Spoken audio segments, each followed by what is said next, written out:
Everyone, welcome back to our YouTube channel किताबों की पाठशाला। आज के इस वीडियो में हम क्लास 12th की हिस्ट्री के चैप्टर नंबर 11 विद्रोही और राज के सॉल्यूशन क्वेश्चन बैंक के सॉल्यूशन को देखेंगे।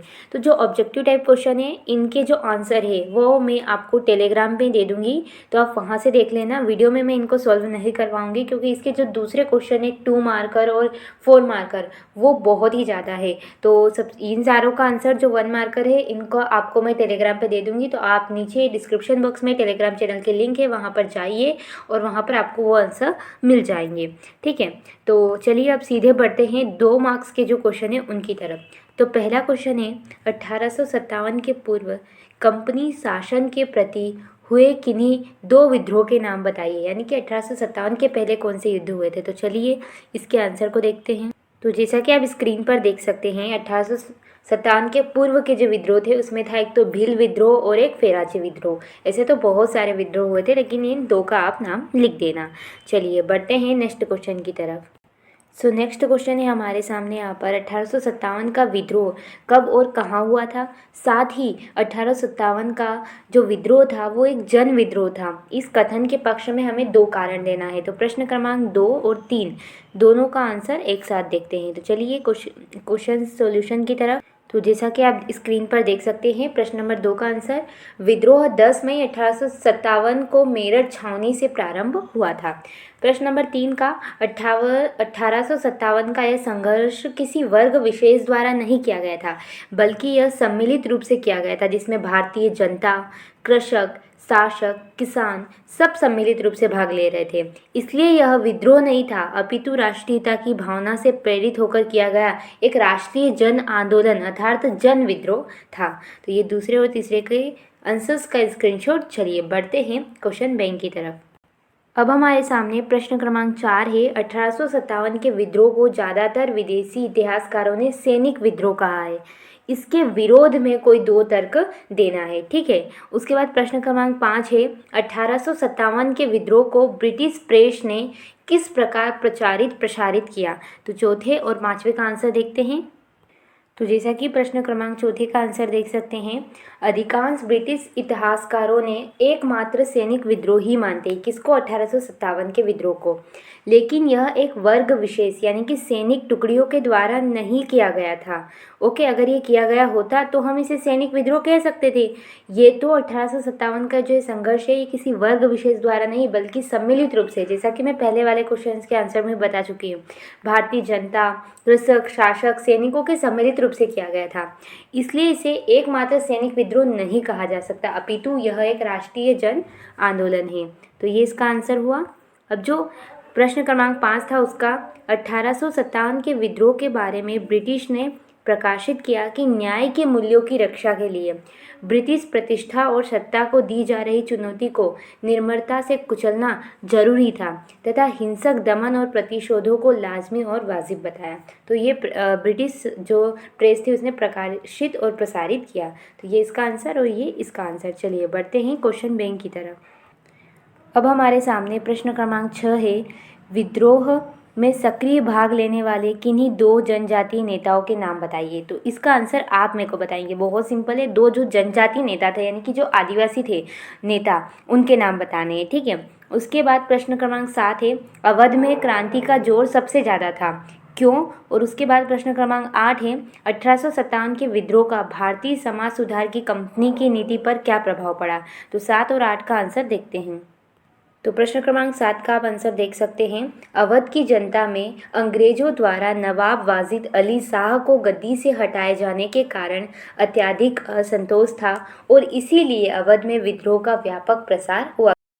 क्रमांक 8 का आंसर ये रहेगा कि ब्रिटिश सरकार भारतीय समाज को सुधारने के लिए खास तरह की नीतियाँ लागू कर रही थी, जिससे लोगों को लगता था कि वे अब तक जिन चीज़ों की कद्र करते थे, जिनको पवित्र मानते थे, यानी कि जैसे सती प्रथा, मतलब बहुत सारे धार्मिक चीज़ें थी, उन सब पे कहीं ना कहीं ब्रिटिश सरकार क्या कर रही थी, प्रतिबंध लगा रही थी। और साथ ही साथ जो पश्चिमी एजुकेशन है, इंग्लिश है, उसको बढ़ावा दे रही थी। उनके सामाजिक धार्मिक रीति रिवाज उन सबको खत्म करने की एक ऐसी व्यवस्था लागू की जा रही है जो ज़्यादा हृदयहीन, पराई, दमनकारी, ऐसे अनिश्चित हालात में अफवाहें रातों रात फैलेगी ही सही। अगर आप पहले से ऐसी घटना हुई रखी है और उसके बाद आप कुछ भी उसको बोलते हो तो वो तो डरेगा ही सही ना। तो इस तरह की स्थिति थी। ठीक है, तो ये इसका आंसर हुआ स्क्रीनशॉट। और उसके बाद इसका, चलिए बढ़ते हैं क्वेश्चन बैंक की तरफ। उसके बाद नेक्स्ट क्वेश्चन है हमारे सामने प्रश्न क्रमांक 9। खूब लड़ी मर्दानी थी वो झांसी वाली रानी थी। जो ये कहानी है, ये प्रसिद्ध कविता है, किसकी रचना है? तो आप मुझे बताना। ठीक है, बहुत सिंपल है, चलो मैं बता देती हूँ। सुभद्रा कुमारी चौहान। ठीक है, सुभद्रा कुमारी चौहान की ये लिखी हुई है। ठीक है, ये कविता बहुत अच्छी है। चलिए, अब उसके बाद प्रश्न क्रमांक 10 है। विद्रोह के समय कंपनी का गवर्नर जनरल कौन था? ठीक है, और सहायक संधि को किस गवर्नर जनरल द्वारा लागू किया गया था? इसे स्वीकार करने वाले किन्हीं 4 शक्तियों के नाम बताइए। तो प्रश्न क्रमांक 10 व 11 का आंसर देखते हैं। तो आप स्क्रीन पर देख सकते हैं प्रश्न क्रमांक 10 का आंसर लॉर्ड चार्ल्स कैनिंग ने 1857 के विद्रोह के समय वो भारत के गवर्नर जनरल थे। और उसके बाद लॉर्ड वेलेजली ने भारत में सहायक संधि की शुरुआत की। इसको अवध के नवाब पेशवा बाजीराव द्वितीय, बरार के भोंसले तथा ग्वालियर के सिंधियाओं ने इसको स्वीकार किया था। ठीक है, तो ये आंसर है 10 और 11 का, स्क्रीनशॉट ले लीजिए।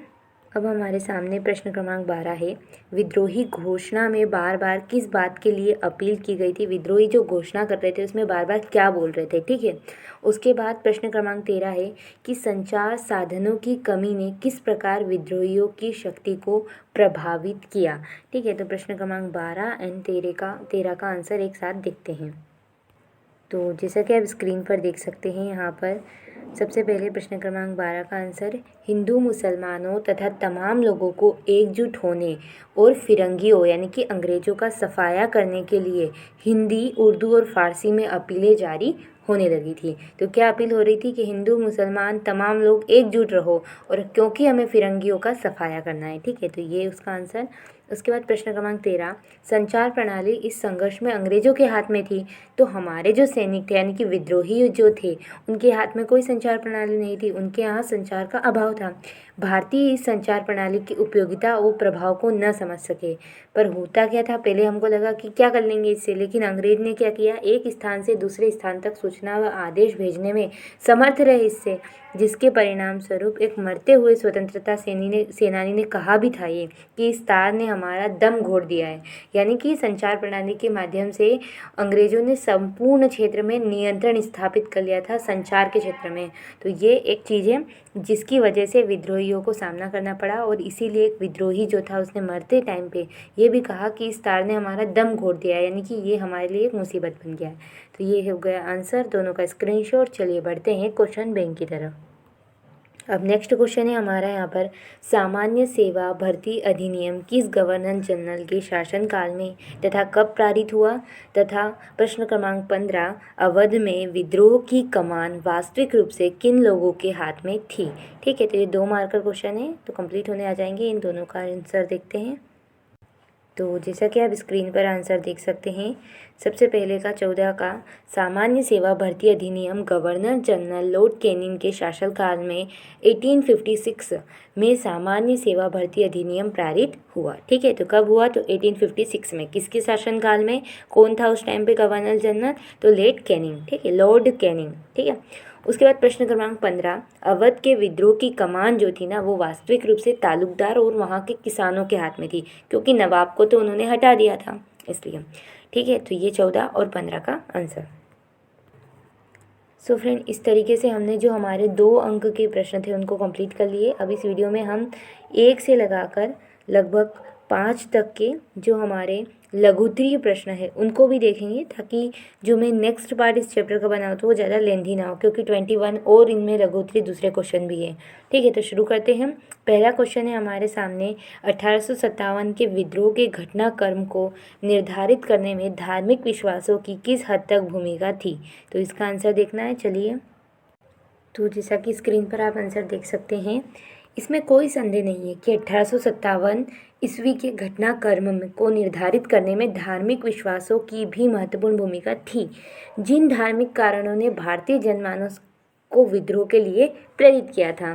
तो देखो 1857 के विद्रोह का एक महत्वपूर्ण कारण भारत में ईसाई मशीनरियों द्वारा ईसाई धर्म का प्रचार किया जाना। ईसाई जो पादरी होते हैं वो खुलेआम हिंदू और मुस्लिम धर्मों की निंदा कर रहे थे और ईसाई धर्म को अपनाने और उसका प्रचार प्रसार करने में जोर दे रहे थे। तो ये भी एक कारण था। दूसरा, सेना में भी ईसाई धर्म का प्रचार प्रसार करने का प्रयत्न किया गया। अंग्रेज अधिकारी भी भारतीय सैनिकों की धार्मिक भावनाओं को ठेस पहुंचाते थे। इससे भारतीय सैनिकों को रोष आया, ठीक है, रोष उत्पन्न हुआ। उसके बाद शिक्षण संस्थानों में भी ईसाई धर्म का प्रचार। भारत में ईसाई मिशनरी द्वारा अनेक शिक्षण संस्थानों की स्थापना की गई।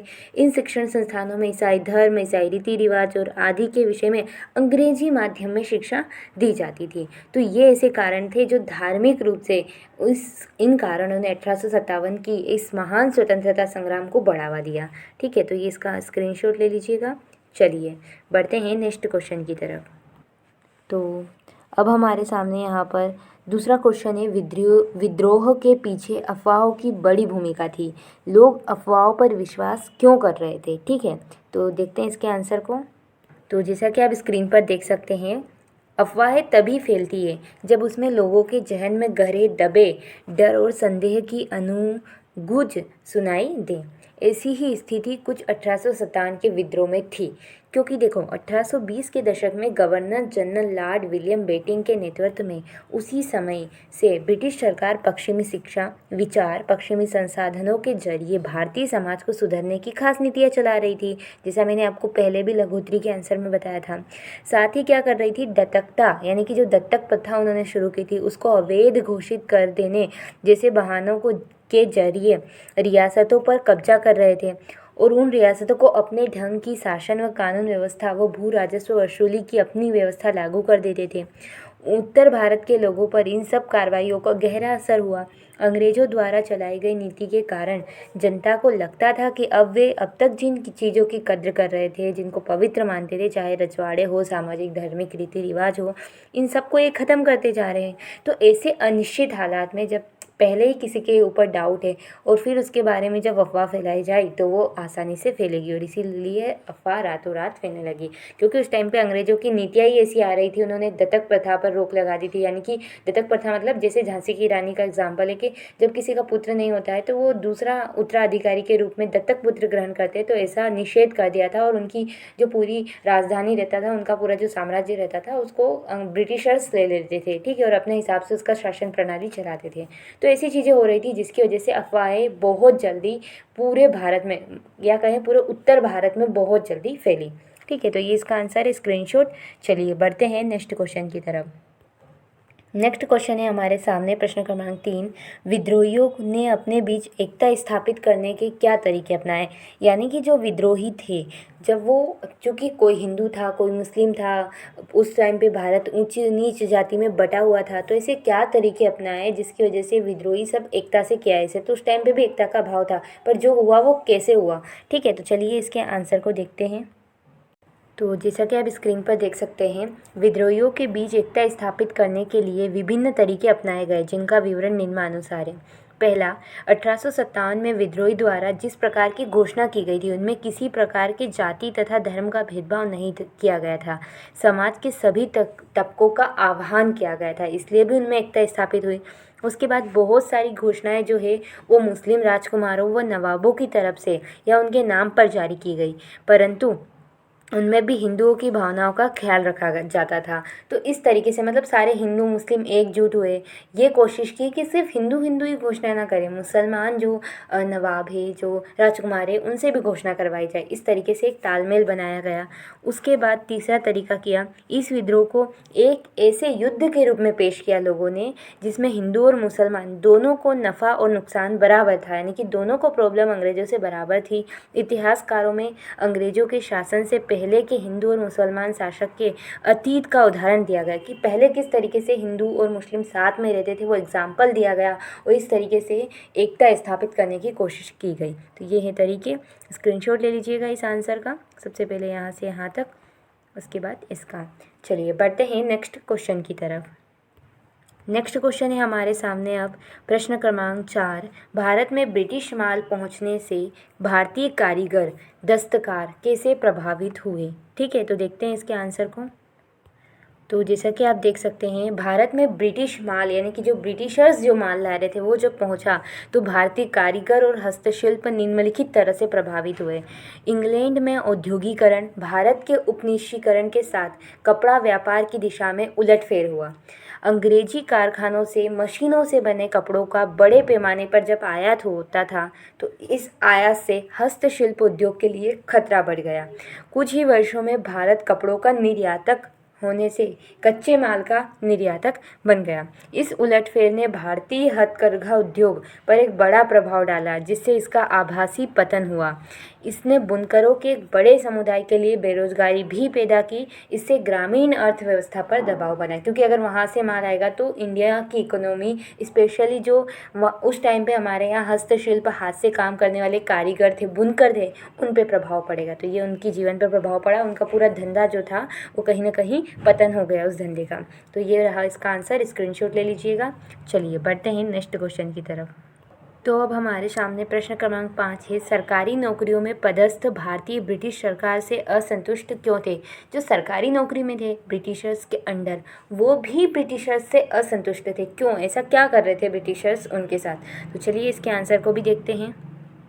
तो जैसा कि आप स्क्रीन पर आंसर देख सकते हैं, सरकारी नौकरियों में पदस्थ भारतीय ब्रिटिश सरकार से असंतुष्ट थे क्योंकि अंग्रेज सरकार के तहत प्रशासनिक और सैनिक सेवाओं में भर्ती होने वाले भारतीय लोगों को इज्जत नहीं दी जाती थी, यानी कि उनकी रिस्पेक्ट नहीं की जाती थी, उनको तनख्वाह कम दी जाती थी, उनके पास कोई ताकत नहीं होती थी। दोनों महकमों में प्रतिष्ठा और पैसे वाले सारे पद अंग्रेजों को मिलते थे। मतलब जो सरकारी नौकरी में थे, एक तो उनको रिस्पेक्ट बिल्कुल नहीं जाती, अगर वो इंडियन है और कितनी भी बड़ी पोस्ट पे, पहली बात तो उनको पोस्ट ही नहीं दी जाती थी। जो बड़ी बड़ी पोस्ट थी ना वो अंग्रेज लेते थे, और उनके अंडर जो काम करने की पोस्ट रहती थी उनको वो भारतीयों को दे देते थे। ठीक है, तो इस वजह से उनको इज्जत भी नहीं मिलती थी और वो देते भी नहीं थे। और फिर देखो, अगर दो लोग एक ही पोस्ट पे काम कर रहे हो और एक अंग्रेज है और एक भारतीय है, तो वो क्या करेंगे, अंग्रेज को ज़्यादा तनख्वाह देंगे, ठीक है, और भारतीय को कम तनख्वाह देंगे, जबकि काम दोनों का एक ही है। तो इस तरीके से उनके साथ बहुत ज़्यादा डिस्क्रिमिनेशन यानी कि भेदभाव हो रहा था, इसलिए वो ब्रिटिश सरकार से असंतुष्ट थे। तो ये इसका आंसर, स्क्रीनशॉट। सो फ्रेंड, इस तरीके से प्रश्न क्रमांक 5 तक तो कंप्लीट हो चुके हैं। अब प्रश्न क्रमांक 6 से लेकर तो प्रश्न क्रमांक जो 21 है वहाँ तक ये क्वेश्चन हम पार्ट 2 में देखेंगे। ठीक है, ये पार्ट 1 रहेगा इस चैप्टर का। मैंने ऑब्जेक्टिव टाइप नहीं करवाए हैं। ऑब्जेक्टिव टाइप जितने भी क्वेश्चन है इनका आंसर मैं आपको टेलीग्राम चैनल पर दे दूँगी, उसकी लिंक भी डिस्क्रिप्शन बॉक्स में है, वहाँ पर मैं आपको सारे आंसर प्रोवाइड कर दूँगी इस चैप्टर के। So thank you so much for watching this video and please share this video with your friends and thank you.